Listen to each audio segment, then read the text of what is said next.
Welcome back to the NPH Hour on News Talk Saga 960 AM. I'm your host, Jason Tom, and I want to get right to this interview with Miranda Ayim, who has decided to retire from professional basketball after a lengthy career that she ended with a championship in France alongside a few fellow Canadians in one of the top leagues in Europe. In years gone by, our Canadians who have achieved great success overseas have been forgotten about here at home, but thanks to social media and live streaming, those days are gone, and thanks to this show, I get to bring their stories right to you.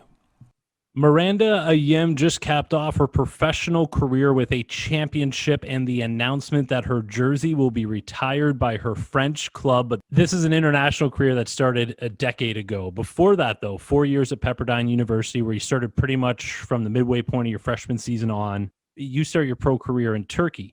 So you're in a completely different country, now starting a pro career. You're kind of free from the NCAA box. But what challenges came with that? But then at the same time, what were some surprises that maybe you didn't see coming at the beginning of your pro career in Turkey? Yeah, I was in a completely different culture for sure. I had traveled quite a bit with Canada basketball at the developmental team levels. But that was my first time living in a country for 6 to 8 months out of the year. And I really enjoyed that aspect. The culture, the food, the vibes of Turkey is just an incredible country. I loved it. But definitely some challenges as well. Just you're not able to communicate. Turkish is not an easy language to learn. I learned some basic phrases to get around in a taxi and to order some food, but I couldn't even tell you what they are now. I've lost it all. But yeah, just integrating yourself into a team in a way that you're coming in as the foreigner, so they really expect you to perform. So that's a lot of pressure that you're dealing with. And especially in Turkey, you cannot get paid if you have a poor performance. You can be fired if you have a poor performance. There's a lot of like shady stuff that kind of comes in. Thankfully, I did not have to deal with that very much in my career. I had one instance where I didn't get my bonus, but other than that, I had a decent experience in that respect. But it is very much the norm to have some of those kind of stuff happen. Give me a story that didn't happen to you that you heard about then. Someone not getting paid. Like what? Like, because I mean that like I've heard of, no hot water in the showers in your home arena. You know what I mean? Because they couldn't pay the water bills. Those sort of things. I love those stories. I just want. Do you have anything you can share? Oh yeah, absolutely. I won't name any names of clubs. Yes. But there's like specific clubs that people sign big contracts at, and I know to this day, one of my friends and teammates that I've played with professionally still hasn't received her money from this club, and it's probably maybe 8 years later. People like take them to court, and then they just file bankruptcy. Yeah, this kind of vibe. Wow. No, thank you. And when we go away without anybody, we have no lawsuits coming our way. So I appreciate that.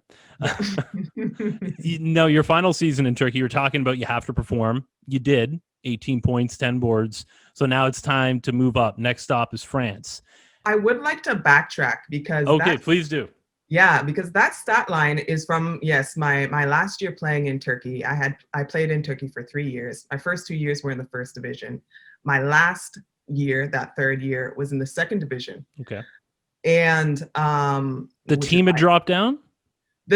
Actually, I went with the coach. So the coach dropped down. He asked me to come with him. Okay.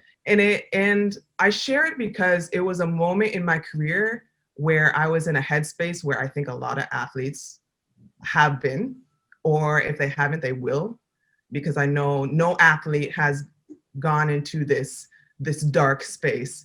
So the year before, I was playing on a team and I got a pretty serious back injury. Confidence took a nosedive, play took a nosedive. So I was at a point in my career where I was like, I'm not good enough, I guess. I'm not meant to be here. And all those doubts that maybe were on the outside of your periphery, like assault your mind. So I was like, you know what, at this point in my career, I need to just like get my groove back. So when the coach asked me to go play with this team to bring them up to the first division, I was like, okay, yeah, let's do this. I'm not in a great place right now. I need some confidence. So I just need to go and smash a bunch of people. And that's what I did. And because I say that because a lot of people feel shame when they go down to a lower division.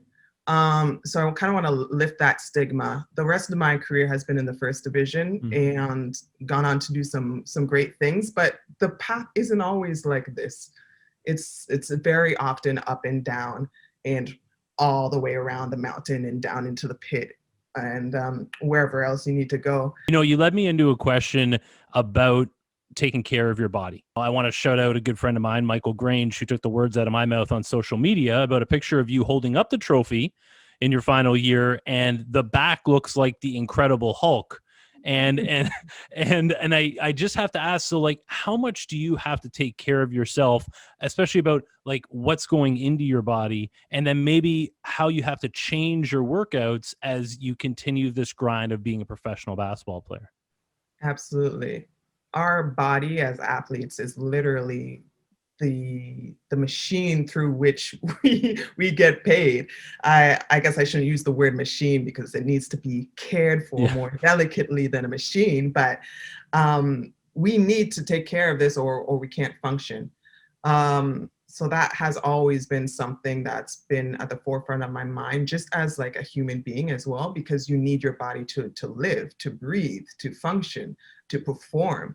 So yes, as an athlete, I mind what I eat, what I drink, et cetera, et cetera. I've also been blessed with some good genetics, so that's probably why those back muscles were popping in that photo. Shout out to mom and dad. But as I have aged and matured throughout my career, you add to your collection of injuries or kind of things that you need to take care of. And you definitely learn how your body works as an athlete. And that's something you need to take care of, not just rely on the doctor or the physio to fix what's wrong. You need to know the early warning signs that could lead to an injury. And that's part of your responsibility as well as an athlete, your wellness. And being really attuned with that self-awareness that's on a mental level as well, which I really like talking about, but also on a physical level. The perception of mental health, and a lot of that was brought on by basketball, like DeMar DeRozan, Kevin Love. And we're going to talk about more in this conversation about some other things, but how special is it of how important that's always been to you, and to now see your sport be one of the front runners for bringing this out in the open to talk about? It's tantamount to success, or rather sustained success. And I think that's what we all want. Like we want to do the best that we can. We want to be successful in quotation marks, whatever success looks like to you. But what is the point of striving towards that if you're just going to burn out along the way, if you're going to burn out your relationships along the way, if you're going to burn out your finances, if you're going to burn out all the like priorities in your life to reach that point, it's not worth it. It's not sustainable. It's going to be painful. It never lasts. So I'm all about this holistic approach to how are you functioning on a daily basis? Is it really leading you to where you want to be? Is it leading you to be the person and the athlete that you want to be in the long run? Those are questions that we need to be asking ourselves. Now you're in Tampa, where Team Canada, this is a family that you have had for so long, that we're talking about mental health. I would believe that throughout all this time, those have been people that have come and gone within the program that are very important for you to be able to talk about these things. 20 years with the program almost.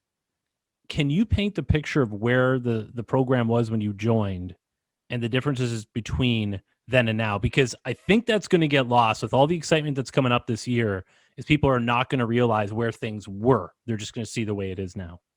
Exactly. People see people or teams or organizations burst onto the scene, and it seems like all of a sudden, Came out of like, nowhere. yeah, just overnight success, which is never the case. Never the case. 11 years ago, when I started with the national team, the senior team, um, I had a French phrase that came to mind. Rien à voir is like doesn't look anything like what it is today. Obviously, some of the foundations, the character of the team, that's still there, and that is what has led us to success. But we were not in the media. We were not ranked anywhere near we are today. We were staying in college dorm rooms at the University of Fraser Valley. And now you see, even today, I'm in a great hotel room in Tampa with a beautiful view of this port out here, getting ready to go to the Olympics for the third time in a row, which the program has not done, I think, for years or ever. It had been quite a long time since we had qualified last, and now we're ranked number 4 in the world. And yeah, just the growth has been really incredible to watch. It's started with all the people who were building, like we said, in the dark, that nobody knows their names, but those are the people that built and grinded when nobody was watching. And they didn't get the money, they didn't get the credit, they weren't in the media, and they never will be. And those are the people that we really need to thank. And then the coaches, Allison McNeil, who really started it with the Princeton system that enabled us to actually become an offensive threat when we were not an offensive threat. We did not have that type of player on the team. And then handing it over to Lisa Tomaitis, and taking it to the next level, recruiting really well, some great players coming in and making this team really dynamic. And now we are an offensive threat.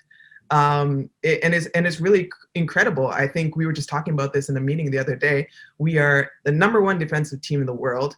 We're the number 4 offensive team in the world, which is pretty incredible and on par with our ranking right now. And yeah, the growth has just really been incredible to watch. And the growth off the court as well.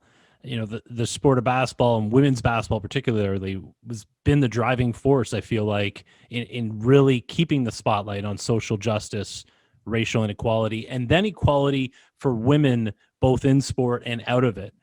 How proud are you the fact that now we're seeing that being brought to the forefront, something that you always felt strongly about and a lot of people did, but now those voices are amplified by an entire league, and really, it really seems like everybody is fully on board with this now. Yeah, it's getting a lot of attention, momentum behind it, that I think is really encouraging for people who have been working towards this for a very long time, and put in the time and the work. And especially in basketball, which is just naturally such a diverse community, people from every walk of life, every skin color, every body type, everyone comes into basketball, and I feel like they can take a place and take something from it. And yeah, we obviously have this recent push from Canada Basketball. The actually, I'm wearing the shirt. People who are listening won't be able to see it, but the Mad Love campaign that they put together. Nat just dropped a dope poem that was released recently on social media, just about watching women win. And it's pretty incredible. It's pretty incredible to watch. So now the tough question: how do we continue to push that forward and ensure it's just not companies putting out a social media post for likes, and like real, fundamental, tangible change? Is there one thing in particular, or what is it that still needs to change particularly for say women's basketball in general? Specifically for women's basketball, I think it's quite simple. just put it on TV more, or whatever media, social media, because everybody who watches the game or goes to a game really enjoys it. Yeah. And they're surprised. Yeah. And I understand it. I understand when you're not familiar with something, you haven't seen something, and it has a stereotype around it. It's natural to be like, no, I don't want to watch that. That's not for me, or it's like not cool. So I understand that. There's no shame around that. But I want people to be able to see it, to have that experience. They have that positive interaction, and they want more. And that's the way the machine works. It's just like a virtuous cycle is what we want. We're kind of stuck into this vicious cycle where it's not being put on, it's not making money, so people aren't putting it on because it's not making money. But we want to turn that and flip that the other way. And I think that I'm seeing signs of that turning around. So that's pretty encouraging. I just want to open question with everything that you do off the court, and please check out the website, mirandaayim.com.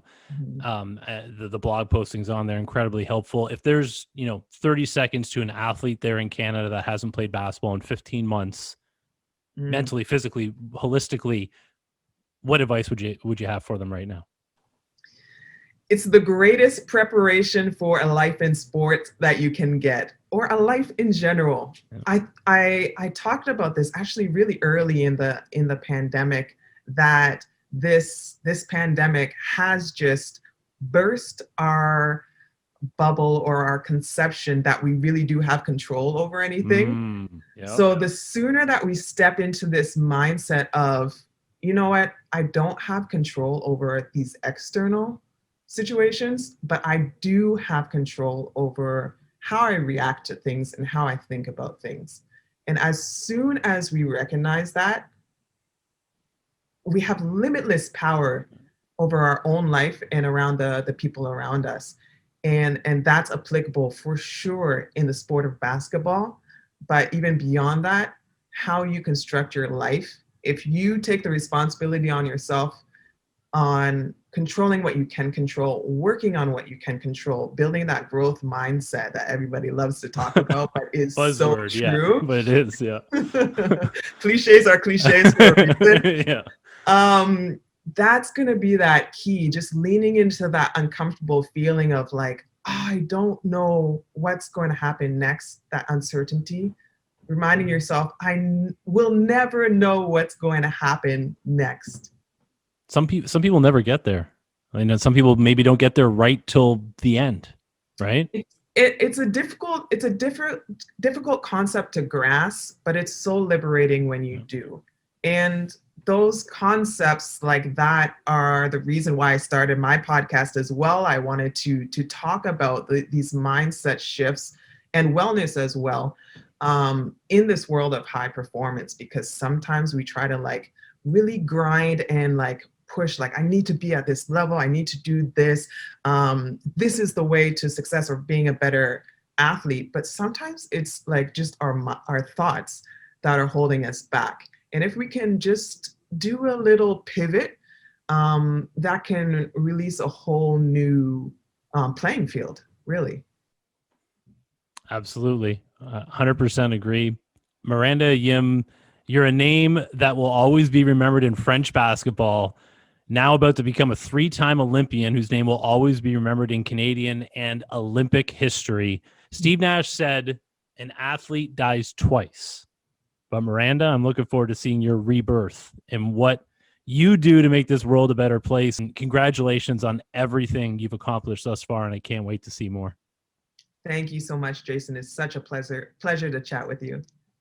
Miranda is one of my favorite interviews of all time and one of the most relaxing, well thought out voices you will ever hear.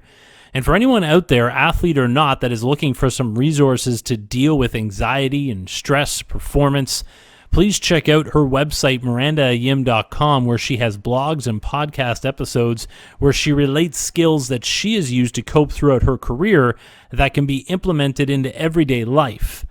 Many great things from her post-playing career. And next up, we have Kevin Pangos, who finished this year in Russia and is now waiting to add to his family that he is raising overseas. Some great stories coming up here on the NPH Hour on News Talk Saga 960 AM.